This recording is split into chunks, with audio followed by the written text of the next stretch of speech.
welcome again to another edition of my new YouTube channel.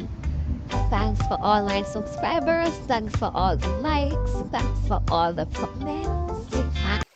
Hi guys, and welcome back again to another episode of my YouTube channel. So guys, in today's video we will be discussing Donald Trump, the President of the United States of America. Now, I tune into these things because worldwide I need to know what's going on. I don't want to be in the dark. I want to have an idea of what is going on. I know a lot of people might not be interested in what is going on in America because they don't live in America, but whatever happens in America, it affects the entire world, in my opinion, because people hold America in such a standard, even though in reality they are not what they would like us to believe. Anyway, Donald Trump, of course, he's a new president now, and Donald Trump has pardoned more than 1,500 of the January 6 riots that happened at the Capitol, where they were trying to overturn the results of the election. They were storming in trying to get the vice president at the time. And it was just chaos. It was just outright the citizens turning against the government because of what their leader has said. And people are I don't understand. It's like people are kind of worshiping Donald Trump in a way. Well, on the news you will see a lot of people where they're saying, a lot of the Christian folks, it's like they're saying him as a savior. God sent him, like God literally sent him to save America. No, what is going on, to me, in my opinion, it's not good.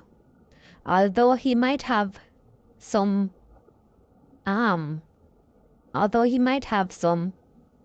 plans that he wants to implement, which a lot of people would agree with, especially when it comes to gender and those kind of things.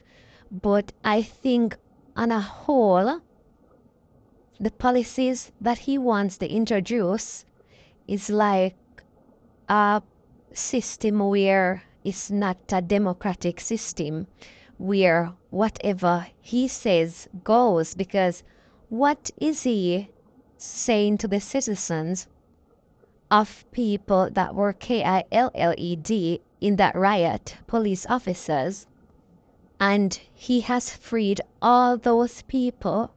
So to me, what he's doing, he's trying to build up a group of people that is always going to be on his side. Because remember, he said in one of his things that if there could be no more elections, so it's like Donald Trump would want to stay in power as long as possible, according to how I see it. So it's like he's gathering up all these people that he knows are going to be on his side. It's like he's creating an army within the society of people who are always going to stand up by him. It doesn't matter what he has done. It doesn't matter what, as long as he gives the order for them to go and do what they want to, what he wants them to do, they are going to go ahead and do it. And it's just quite sad as an outsider watching America, in my opinion, deteriorating right in front of our eyes. And people are just being so hateful towards each other. Like, there's just no love. And this thing that they try to sell to the world, this patriotic thing that they have about them, where they actually believe in their heart of hearts that America is the best place in the world. Like, guys, I don't know. Guys, I'm going to insert a clip and then I will come back to you. America is about to get really gross, because I can already see that Trump is emboldening people to fulfill their hateful dreams. Being an average, normal looking white guy, it puts me in a room with a lot of white people that feel safe around me. And when they feel safe, they say the craziest shit. So I have a good idea of the type of vitriol that they hold towards groups of people that are not like them. Trump does a great job of normalizing racism. Anything that Trump can label as woke culture is going to be targeted. In his speech today, he targeted DEI, which is just a dog whistle for black people, and then he targeted trans people. When the president of the United States is normalizing these things, other people are going to feel like it's normal to do these things in public. So we are going to see a lot of freaks out there that are going to feel comfortable saying insane things in public. I will not be surprised if people are aggressive towards minorities because Trump is making that okay. He has members of his cabinet talking about, if you see immigrants, call us, let us know, be snitches. Part of the issue is the people he is emboldening is white people, and they have the ability to kind of be violent with no repercussions. And they are so good at playing the victim card, so if somebody decides to clap back at them, they are just gonna say that they were targeted. And when the entire police, military, government is all right-wing freaks, there's really no answer. And I would guess the comments on this video will give me a good example of the freaks that I'm talking about, because we are not even on day one. It only gets worse from this point on. So guys, you heard what this young man is saying. What Trump has done, it just seems to be breeding more. It has the potential, a high potential, to breed a lot of hatred and division amongst the people. He should be there to gather the people together, to bring people together, to bring peace, to bring financial stability, to, that's what a leader is supposed to be. Not to be having all these people, all these billionaires hanging around trying to tell poor people how they're meant to live their lives and how they're not meant to live their lives. Like, I just do not understand. Guys, I'm gonna share another clip with you where a doctor is explaining what some of the turnbacks that Trump has done. Let's listen. So yesterday, President Donald Trump withdrew the United States from the WHO, the World Health Organization, or at least started that process. And as a doctor, I'm here to tell you that that is an absolutely catastrophic and disastrous decision that has real implications for global and public health. And in case y'all missed the memo, global health affects our health here domestically in the United States because, well, infectious diseases don't really respect international boundaries too much. This decision will also impact the WHO's ability to combat diseases like polio, malaria, tuberculosis, HIV/AIDS around the world, and it will leave the United States at a significant disadvantage the next time a pandemic comes around. And I say the next time because it's a matter of when, not if, because the WHO shares information, data, and research about global disease outbreaks, and the United States will just not be part of that information sharing anymore. Couple that with the fact that he also rescinded Biden-Harris era policies that tested Medicare and Medicaid policies to help lower the cost of prescription drugs. One of them was going to make the cost of generic life-saving medications as little as $2. So this is a huge win for Big Pharma, and I'm sure all the people who come into my comment section calling me a Big Pharma shill are just absolutely thrilled about that. Yeah. He also rescinded a Biden-Harris era policy that made it easier and less expensive for people to get health insurance through the Affordable Care Act. But don't worry if you're losing your health insurance. I'm sure his concepts of a plan are coming right down the pike. You couple all of that with the fact that RFK Jr., an anti-vax conspiracy theorist, AIDS denier, is going to be our next Health and Human Services Secretary. And yes, he's going to get confirmed. I have done putting my faith in the United States Congress to do the right thing. He said he's going to stop federal funding for infectious disease research and new drug development for the next 8 years. So, and the sad thing is, a lot of MAGA celebrating this right now is a huge win for I don't know what, but you're not going to realize that this is disastrous until you or someone you love gets hurt by it. You're sick and dying and you don't have health insurance, you can't afford medications, there's a new pandemic raging and you're wondering what the fuck happened. But hey, cheap eggs, am I right? Have a great day. Donald Trump is going to begin his mass deportation raids tomorrow. Here's how you can prepare and protect your neighbors. The main focus is going to be on the city of Chicago. This is because Chicago repeatedly refused to bow down to Donald Trump during his first presidency, and he has it out for them personally. It's estimated that he will be sending over 200 to 300 agents to Chicago. Anytime you see one of these agents, you need to shout "La Migra" as loud as you can. Also shout "ICE raid" as loud as you can. If you see someone start running because they see an ICE agent, run with them. Do not let ICE identify their targets by who is running and who is not. And remember that the reason they are putting so much attention on Chicago is because they are also going to be doing this in plenty of other cities, and they want you to be focusing on Chicago and not your own hometowns. ICE agents in their vehicles have already been spotted in Seattle, in Cleveland, in New York City, in LA. Any city that is within 100 miles of the United States national border is considered fair game for them, and you need to be prepared for them to start raiding tomorrow. Step in their way when they try to chase someone down and make it look like you didn't see them there and it was an accident. Ask them for papers proving that they are ICE agents. Ask them for warrants proving that they are ICE agents. Pretend that you do not believe that their IDs or their warrants are legitimate. Remember that you are not required to give ICE agents access to your homes. Their warrants do not work the same as police warrants. If you're white and American born, remember you're going to have more leeway for what you can get away with interfering with ICE operations than someone who is not. Abuse the hell out of that privilege. Remember, in English, ICE raid. In Spanish, La Migra. In Arabic, Al-Hijra. You see an ICE agent, you scream all three of these as loud as you can. White people, be a goddamn wall between ICE and your migrant neighbors. You might be the only thing standing between them and getting unlawfully deported. So guys, sorry, you heard what this young man is saying. He's giving out advice to people, like what they can do to help with people being illegally detained and deported. Boy, it look like things in America really, things are really gonna take a turn for the worse, because a lot of people are in panic mode, and it's, oh my gosh, I don't know what's gonna happen. Let's listen to this other clip, guys. This is serious. This is very serious. Scale. They are set to benefit on an unprecedented scale from the fact that everybody else thinks the unfairness in our society is all the fault of foreigners. You got Musk, Zuckerberg and Bezos sitting around talking about how much richer they think they're going to get under Donald Trump. And they are sitting there now absolutely laughing at the fact that you think immigrants are the problem. They blame the immigrants, and then Elon Musk goes, I'm actually an immigrant. And they laugh even more. And then Jeff Bezos goes, yeah, so is my dad. He's from Cuba.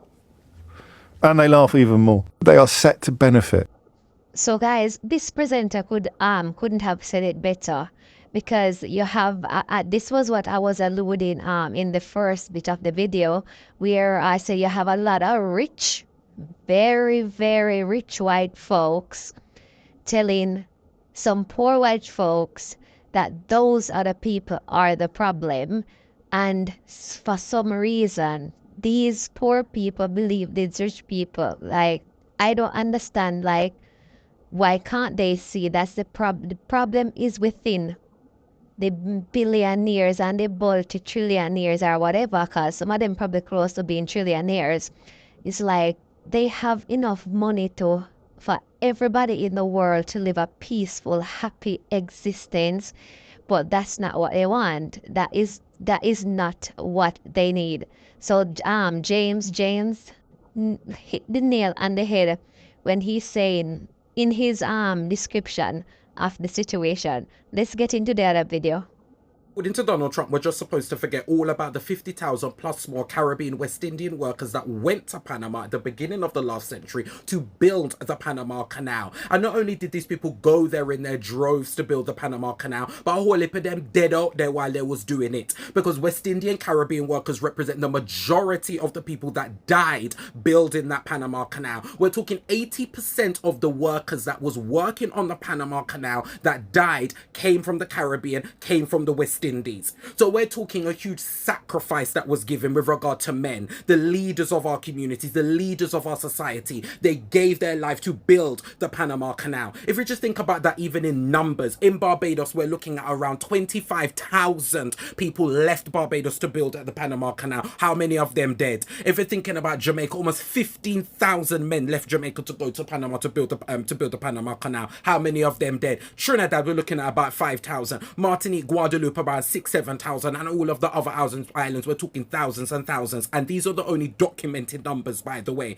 So when you have Donald J. Trump standing up at his inauguration, suggesting that the sacrifice and the lives and the deaths in order to build the Panama Canal came through the Americans, is a complete lie. It's a complete rewriting of history, and by essence, it is creating a sense of erasure with regard to the influence that the Caribbean workers had. We have to make this very clear. The Panama Canal was huge with regard to economic stability and economic connection around the world, enable shipping and connections at a fast rate. The Panama Canal was instrumental in connecting those things together, and the West Indians were instrumental in that process. And therefore, I do not appreciate Donald Trump standing up there with his ginger hairstyle that's fraying out of his head and lying and suggesting that the workers of America are the reasons why it's there. What the little 20% of them, what did out them at? The little quantified of them, what did out them at? Yes, the money, yes, the economics, yes, the plans and all of these things might have come from the United States of America. But if the plans alone could never build canal, plans alone and conversation and meeting and sit down could have never build canal. It is the workers that build the canal. And not only did they build it, but they gave their life. Families left back in the Caribbean lost their uncles, lost their fathers, lost all sorts of people, and you want to stand up there and talk about how many of the American people lost their lives. Oh, no, you cannot have that conversation and erase the Caribbean influence out from that conversation. We are too important to be removed from that. And it is rich when you have a man that runs around the place talking about things like fake news, but openly will stand up and suggest something. But this is not anything new, though, with regard to the United States of America. For a very long time, the USA has ran around the world rewriting history in their favor in order to get what they would like and will get what they want. So in Donald Trump's effort to annex Panama, so here we are, have another example of colonialism, imperialism at its max, and the workers that actually built this place, they are just being ignored by that total rhetoric. Because I would like to say all of the CARICOM should come together and say, oh, based on this entire based on the theory that if you built the Panama Canal, you should control the Panama Canal. Well, stand up, West Indian workers. Stand up, West Indian leaders. Because you know, hear what the man said at the inauguration the other day. He deduced that because the United States of America contributed to the building of it, and then he wrongly deduced that the majority of the world, he lied that the majority of the people died were from the United States. He just said that out of his mouth, but we know that that isn't true. So based on that rhetoric, you should be able to stand up and say something. Not that I'm advocating for that, but play fire with fire. Oh, damn bright. How many of us can look back in our ancestral line and say that Uncle Suso, Uncle this and Uncle that, they dead out there, Bill, and you have this ginger fool standing up on podium talking about all of these things. No. Oh, So guys, for some of us who have been keeping up, you know that Donald Trump is on a mission to annex a lot of places. He wants to take over Canada, he wants to take over Greenland, and he has his eyes on the Panama Canal as well. He says the Panama Canal really belongs to America, and a lot of American lives were lost during the construction of the Panama Canal, but he seemed to be forgetting about the contribution from the Caribbean as well. The Caribbean has contributed so much to the canal. Almost all of us in the Caribbean have had some connection to family members that went away to help building the canal, and a lot of them also passed away, as you have heard this young man said in the previous post. A lot of them has passed away. So when Donald Trump trying to water things down as if to say it was all America, I don't know why America like to claim everything. Like they're literally trying to turn they're literally trying to change everything to go in their favor. Like Donald Trump is something else. Then again, the millionaire Elon Musk, he's a part of the administration, a multimillionaire, billionaire. He hasn't been elected, but he's like they're calling him the first lady. These people are something else. But he did a sign that is outlawed, and it's from 1930s or whatever, Germany, sometime them time there, when Adolf was doing his thing, and it's like to do that in Germany now you'll get in trouble. And it's like Elon is promoting a lot of negativity, and a lot of people are trying to deny it. Let's hear what this gentleman has to say. No. You have to watch the whole video. You got to see what he said right after he did that Roman salute. You're right. Let's take a look at what he said. My heart goes out to you. Okay. Keep watching. It is thanks to you that the future of civilization is assured. It is thanks to you that the future of civilization is assured. Now, why does that sound familiar? Just do me a favor. Look at these two side by side. Do they sound similar? If you don't recognize these words or know what they're from, just look it up. This is how I know that he knew exactly what he was doing and saying. And more importantly, so do the people that he was dog whistling to. He knew exactly what he was doing.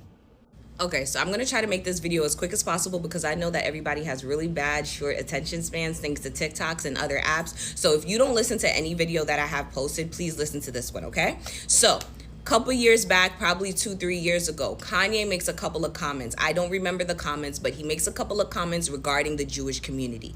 The Jewish community finds out about these comments and they deem it anti-Semitic. They deem the comments anti-Semitic, therefore they deem Kanye, the man, anti-Semitic, okay? Because they deem him anti-Semitic, they start to say that anything that is affiliated with Kanye is also anti-Semitic and is supporting anti-Semitism, okay? So all of his brand deals, i.e. his money, starts to pull away from him. They start dropping him. He loses his Adidas deal. He goes from $2 billion status to 400 million in what it looks like overnight in the blink of a fucking eye, because this group of people said that he was anti-Semitic. 2 days ago, 48 hours, this man got up on national TV and did the Nazi salute. If there's any group in America that can make Elon lose his billionaire status overnight, it is the Jewish community. Yet the Jewish community was seen cheering him on and instead giving excuses, trying to excuse what this man did, which, honest to God, is a call for action. It is a call for action. The Jewish community literally has the power to make this man lose his money. If he loses his money, he loses the control. If he loses the control, he can't really be an active member in this oligarchy that he's setting up that is here. But they're silent. They're silent. Let that sink in. Because had it been a black person, had it been a white person, not a white person, sorry, had it been a Mexican, a Hispanic, an Asian, best believe their voices would be just as loud today as it was when it was Kanye. Since TikTok is officially getting banned, I want to share something that will or get me on a watch list. Peaceful protests get nothing. There is nothing that comes from being peaceful. As you can see with our founding forefathers that dumped tons of tea into a fucking harbor, there's absolutely nothing that being peaceful gets you. Peaceful does not land anywhere in history. And we can see that with how the inception of this country, America, was created. Stop being peaceful if you want to change history. There's no such thing as peace changing the future. The forefathers did write something in the Constitution to protect us. If the government is not acting right, then we can. Colonizers for centuries have been dominate, overcome, and take whatever they want. We are not colonizers, but we can use the same way that they have used it against marginalized groups for centuries. There is no such thing as a minority in this country. Do not believe the U.S. Census. Every number that you see, every ingredient, seasoning, everything that you see is manipulated to make you believe you are less. More money that you spend on Temu, Shein, Amazon, the further away you get from your freedom. Money takes time to get. The more time that you spend at work, the less time that you have to develop your community. The less time that you have to develop your community, the less time that you have to change the state of the world that you live in. That's why the cost of living has gone up so much and wages have gone down so much, so that you can stay at work and stay distracted, and when you get home you're too tired to do anything, to organize, to create anything, to teach, to share, to learn, to give anything else to anything but the system. That's why things are the way they are in the economy. It's not by mistake. So stop spending money. Completely stop spending money. Unless it comes to your survival or it comes to you investing in your community, stop spending it. If you are afraid to lose your life, you've already lost it. So guys, you have seen the two previous video clips. What do you think about what the young ladies are saying? The first young lady, she spoke about there's no uproar about the sign that Elon Musk did, and people are majority of people are ignoring it, are coming up with excuses. But if it was a black man, then it would have been a totally different story. That could have never ever happened. Or maybe if it was a Democrat, that couldn't happen either, because those Republicans, they just want to see the slightest thing. And one thing with those people, they stand up for each other. It doesn't matter if they are wrong, right, whatever. They are a ride and die group, and that is why Donald Trump was able to be elected again, because no matter what, those people are sticking together. You understand? Anyway, let me know what you think about that video clip. The last clip that we looked at is where the lady is saying what she thinks need to be done in order to get what we need. She might have a point. She have a strong point. She have a very strong point. Yeah. Let me know what you guys think, and I will see you in my next video. Peace.